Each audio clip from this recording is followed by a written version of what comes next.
त्या मावशीने सांगितलं कसं तरी, मग त्यांनी घेतलं घरामध्ये आणि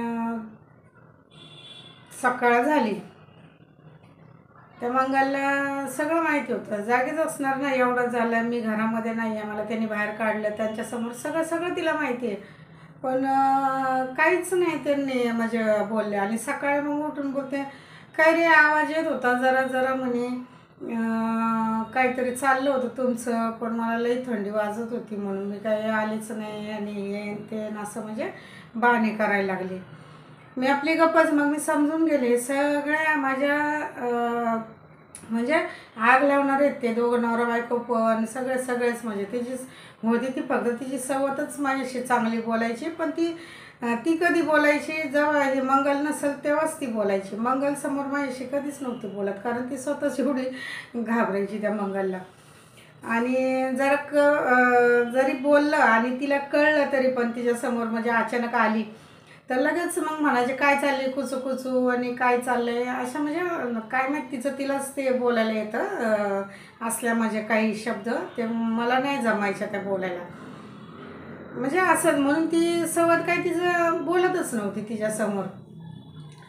बरेच असे दिवस झाले. मग ते म्हणजे असतं ना रोजचं माझ्या माझ्या जीवनामध्ये नवीन एक सकाळ असायची, पण ती सकाळ कशी होणार आणि काय आगळी वेगळीच असायची. म्हणजे नेहमी घरामध्ये काही ना काही एखादा दिवस जरी सुखाचा म्हणजे असं काहीच नाही वाद झाला आणि पण दुसऱ्या तिसऱ्या दिवशी 100% होणार म्हणजे ते भयंकरच होणार, म्हणजे ते वेगळंच होणार. मी कोणतंच काहीच गुन्हा करत नव्हते तरी पण ते व्हायचं आपलं आपोआपच.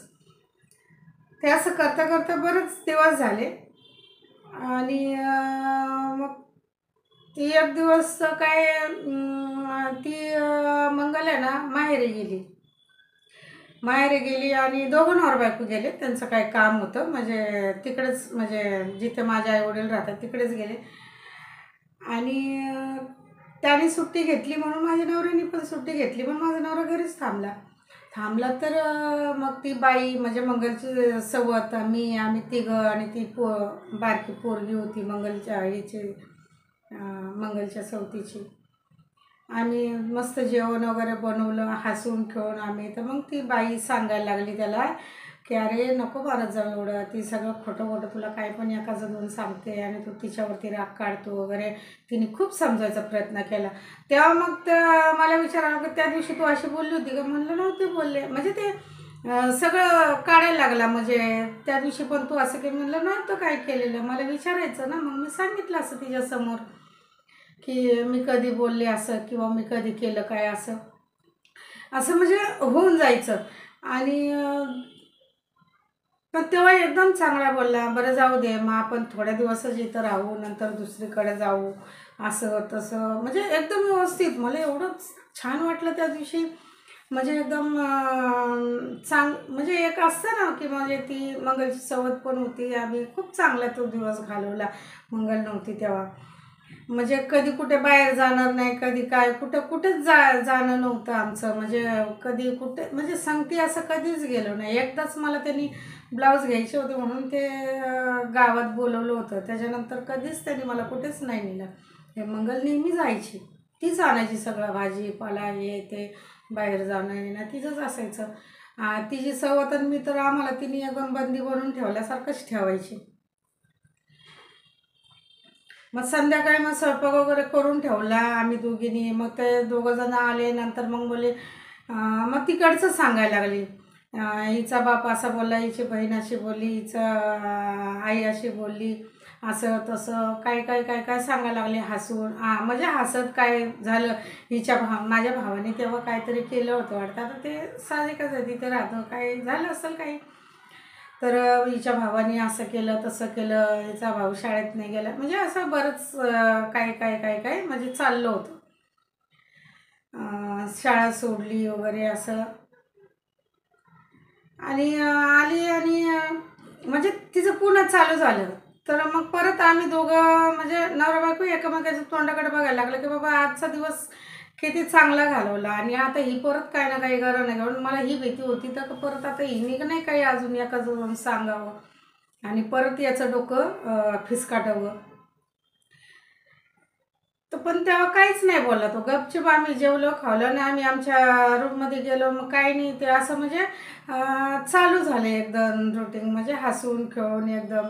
जरा आम्ही दोघं जण हसलो जोरात. तो कसा काही पिक्चरची वगैरे कॉमेडी मला विचारायचं, पण त्याला असं सीन सांगायचे ना, तर तो पण हसायचा जोरात ना, तर लगेच तिकडून आवाज द्यायचा, लय खसखस पिकली आज, असं म्हणजे काही पण बोलायचे. आणि असंच एकदा म्हणजे झालं. तो दिवस म्हणजे कसा उगवला काय म्हणतात ना, प्रत्येक दिवशी वेगळा वेगळा सीन असायचा आयुष्यामध्ये. काय म्हणतात ते, पिक्चर काढणारे ठरवून स्टोरी लिहून पिक्चर काढतात, पण ऑलरेडी आपल्या जिंदगीमध्ये अचानक काही घडतं. याला वेळ नसते किंवा वही पेनची गरज नसते, ते आपोआप आपल्या अंगाशी येतं. तसं मस्त धोतर नेसलेला आणि टोपी वगैरे डोक्यावरती, सदरा, अशा पांढऱ्या कपड्यामध्ये एक व्यक्ती आले घरी. तर दुपारचेच असे 2-2:30च्या सुमारास. तर म्हणे कोण आहे घरात. तर आम्ही, ती बाई आणि आम्ही दोघी जणी होतो. मंगल गेली होती क्लासला, ती शिवण क्लासला जायची ना, तर आम्ही दोघीच होतो घरामध्ये. तर म्हणे हां काय, मग आम्ही दोघींनी पण विचारलं काय म्हणून. तर म्हणे माझ्या नवऱ्याचं नाव घेतलं आणि असं असं राहतात काही ते. तर म्हणे हो, हे काय त्याची बायको आहे, असं बोललं. त्यांनी असं बघितलं माझ्याकडे त्यांनी आणि म्हणे येऊ का घरात. म्हणलं या. कोणतं म्हणे माझा लेक येतो. तर मला ती मंगलची सवत बोलते, पाया पड पाया पड. मग मी पण पहिल्यांदाच बघितलं होतं, कारण लग्नात तर नव्हतं ना कोणी. आणि मग म्हणायला लागले तुझं माहेर कोणतं, तुमचं गाव कोणतं, आणि हे ते, तुझे आईवडील कुठं राहतात, असं तसं सगळं विचारायला लागले. मग मी सांगत राहिली, सगळं सांगितलं इथे इथे राहतात म्हणून, असं तसं. आणि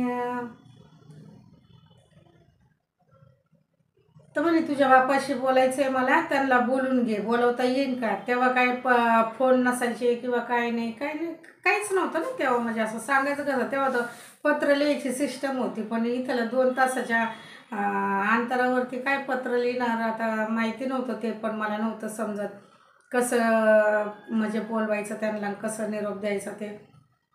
तर म्हणे तुझ्या बापाला अर्जंटमध्ये बोलून घे म्हणे.